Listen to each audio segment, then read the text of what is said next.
한 주간 재계 수장들의 일거수일투족을 들여다보는 CEO 풍향의 시간입니다. 네, 검찰 수사에 이어서 아시아나항공 인수설의 가슴 철렁이었을 박삼구 금호 아시아나그룹 회장. LG 총수로서 첫 공개 인사를 단행한 구광모 신임 회장의 소식을 한상용 한지희 기자가 전합니다. 박삼구 금호 아시아나그룹 회장이 흔들리고 있습니다. 검찰 수사에 직면한 데 이어 그룹 내 핵심 주력사인 아시아나항공이 인수설에 휩싸였기 때문입니다. 기내식 대란이 몰고 온 파장이 이 정도로 커질 것이라 예상이나 했을까요?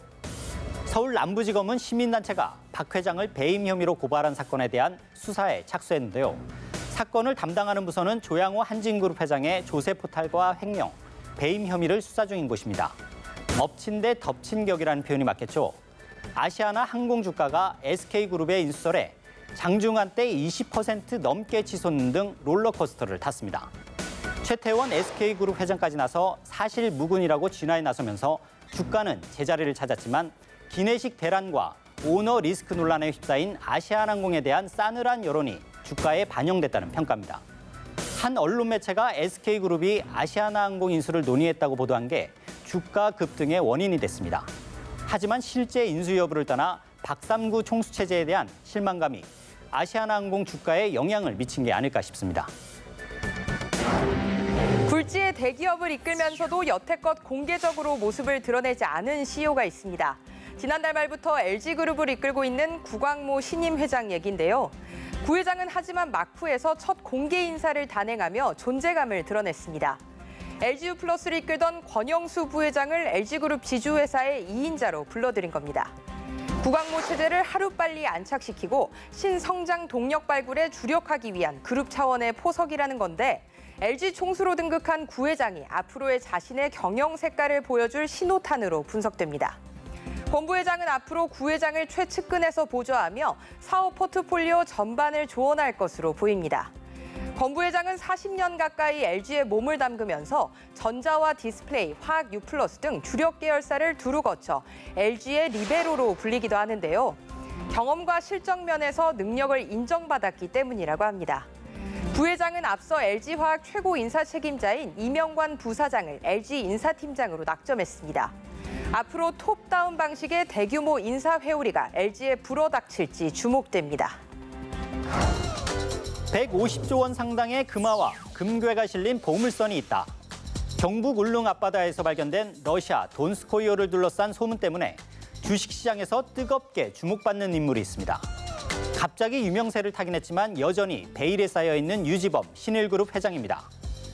신일그룹은 요즘 돈스코이어 보물선 타이틀과 함께 연일 포털 사이트를 장식하고 있습니다.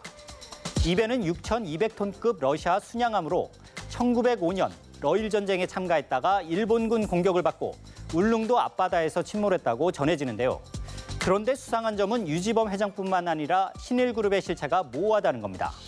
이 회사의 홈페이지 어디에도 회장이라 소개한 사진은 없고 회사에 전화를 걸어도 카톡을 보내도 좀처럼 연락이 닿지를 않습니다. 과연 보물선 소식이 사실일지 아니면 보물선 거짓 정보를 미끼로 주식시장에서 장난을 치려는 건지 예의주시할 필요가 있어 보입니다. 4천억 원대 탈세와 횡령 등의 혐의로 재판에 넘겨진 이중근 부영그룹 회장. 77살의 나이에 수감 생활을 하던 이 회장이 건강상의 이유로 보석을 신청해 결국 구속 161일 만에 풀려났습니다.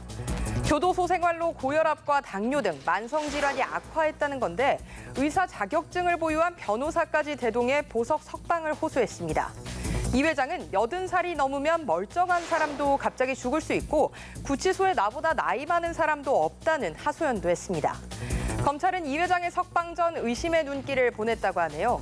특히 검찰은 만성질환과 관련해 이렇게 많은 변호사가 수많은 시간을 들여 참여하는 건 처음 본다는 말까지 했다고 합니다. 재판부가 일단 이 회장의 건강 악화를 고려해 보석을 허용한 것으로 보이지만 목적을 위해 변호인도 대거 동원할 수 있는 자본의 힘을 다시 한번 보여줘 씁쓸한 뒷맛을 남겼습니다.